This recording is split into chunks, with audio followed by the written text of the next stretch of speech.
Marry, Kill. It's everyone's favorite drinking game. Unless you're a girl. They hate it. But this is the guitar edition, so no one's going to get their feelings hurt except for one of these beauties. Now, if you aren't familiar with this channel, it was quite literally built on the back of this Les Paul Special, which I got in 2019. And I had just grown up forever idolizing the Telecaster as kind of like my all-time favorite guitar. And the Jaguar is a fairly recent addition. I got it just over a year ago, and I completely fell in love with it. So today, we're going to figure out if I had to, I don't, if I had to get rid of one of them, which one would it be? Let's find out. Before I make the final decision, let's just go through a pros and cons list of each guitar, because while I love these ones, no guitar is perfect, so there are things that I love and things that I wish was a little different or that I would change. And if you have an opinion about any of this, leave it in the comments. Like, which one of these guitars would you FMK? I don't want to say it too often because YouTube gets mad. Yeah, or your own. Like, which one is your number one?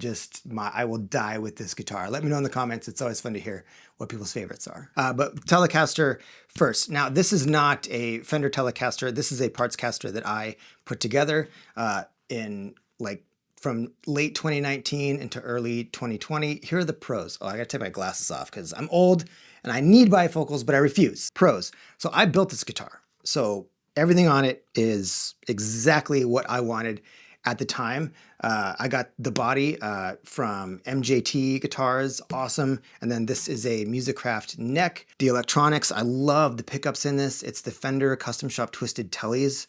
Absolutely amazing combo. The neck pickup is a little more stratty than a normal Telecaster, which I love.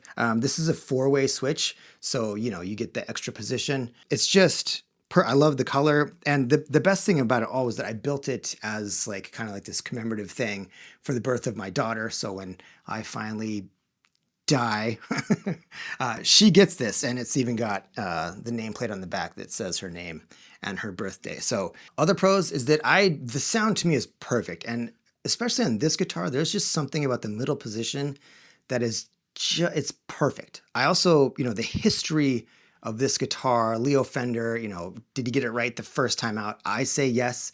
I just absolutely love the Telecaster. All right, cons. There are some. I do wish I'd picked out a different neck. I wish it was a little bit thicker. It's the tiniest bit thin for me. I wish it was like a tiny bit deeper and that the nut width was just a tiny bit wider. I also picked the truss rod adjustment down here, and it's like the old style, so the only way you can like adjust the truss rod is to take the neck off the guitar. That's a pain. Kind of dumb. I wish that was different. I'm going to change this bridge out at some point. It's not that it's bad. It's just not my favorite. Intonating it is kind of a pain. And I don't know, it doesn't kind of sit perfectly with the guitar like I've seen other ones. So I think I might change that out. And then of course, there's just the reality of the resale value of a parts caster. It's zero. Now, thankfully, I have no plans to sell this guitar. I don't want to sell this. For me, it's kind of like an heirloom piece that I am going to pass down. So I don't care about that stuff.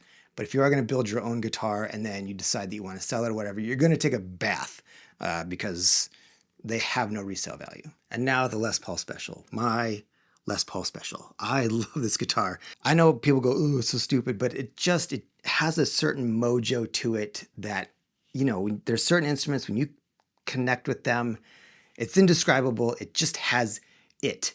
And it's probably the most resonant guitar I've ever played. When you hit the strings, like the whole guitar vibrates just through your hands and your body and your soul. Sustains forever. It's also, like I had mentioned earlier, it's kind of like the guitar that built this channel, like right before the world went berserk, thanks to the thing that shall not be named. And, it was my first Gibson. And, Gibsons, love them or hate them, they are an aspirational purchase for a lot of people, myself included. I love that there's controls for each pickup. The neck is fantastic. It's kind of like fuller, but not the baseball bat thing. Just incredibly smooth to play. I love it. I love this guitar. Cons, there are some. Tuning stability is trash. I've tried so many things to fix it on this guitar, and it doesn't, which is super annoying. My SG stays in tune perfectly fine. The Les Paul that I had stayed in tune for the most part perfectly fine. This guitar does not stay in tune at all. The bridge is not my favorite. It does make intonation a little harder. I don't totally care about that stuff so much. It's not like I don't have perfect pitch. It could be a little bit flat or a little bit sharp. I don't care. I just want to like hit the thing and play power chords. I also kind of only like the bridge position in this guitar, and I had the original, Gibson P90s. I swapped them out for the Seymour Duncans. They sound great, but for me, like the neck pickup and even the middle position, my Telecaster does it so much better that if I want that sound, I just play that guitar. So in terms of versatility, it's a little bit low. And finally, like I know my Telecaster is a slab body as well, and this is a slab body. There's no contours to it whatsoever, but it is a little bit less, or it is a little bit more, I guess I should say, uncomfortable than any of my other guitars. It just, the way it kind of sits into your body is just a little bit sharper for whatever reason than any of my other ones. And finally, the Jaguar, the Fender Jag. This is the Johnny Marr Jag. Pros, I don't know if there's a cooler looking guitar on the planet than a Fender Jaguar. And I know that's subjective, but to me, I love just the color, the shape, the contours, the bigger headstock, the chrome. Just what an amazingly cool looking guitar. The sound is totally unique. I personally love the sound of this guitar, and I think a lot of it has to do with the bare knuckle pickups, so maybe not just Jaguars in general, but this particular Jag. Fantastic sounds. It's just got that distinct pluckiness to it, but you can do so many things. And this is probably maybe, I would say, the best production Fender guitar that I've ever played. Just the fact is, every time I see this guitar, I just go, I want to play it right now. And I just noticed my first ding. Sad. Oh well, it had to happen sometime. Cons, wildly overpriced. Just so overpriced. Fender, you got to get it together. Generally speaking, I'm not a huge fan of signature guitars because it's like I don't really have it. I mean, I have so many guitarists that I'm just like, oh my God, you're amazing. I wish I could play like that. But I don't really look at other guitarists and be like, oh, I just want to emulate that person in my playing.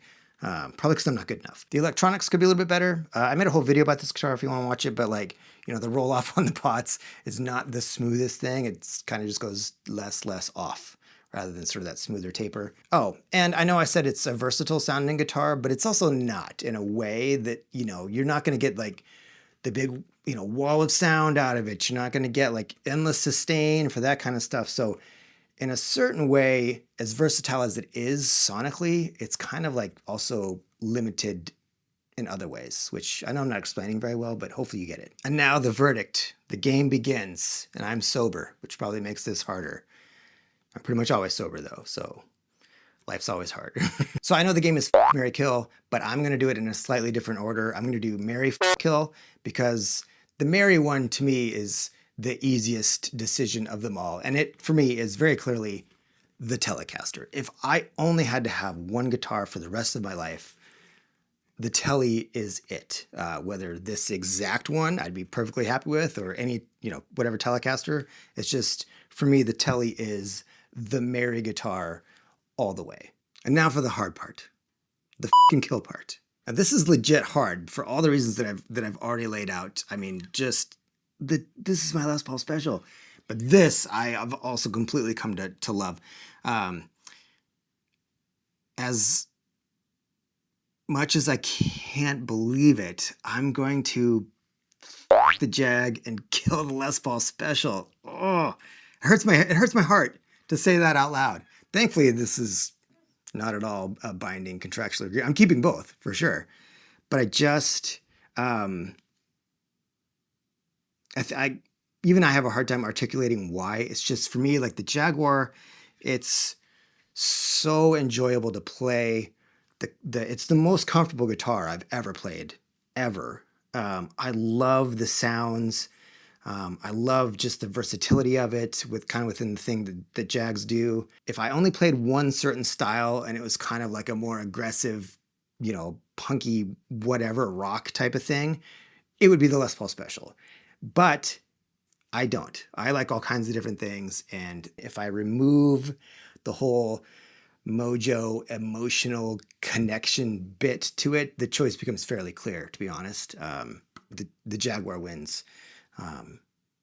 Quite a bit. At the end of the day, the Les Paul Special is getting killed, the Jaguar's getting and the Telecaster's getting married. Agree? Disagree? Let me know your choices in the comments.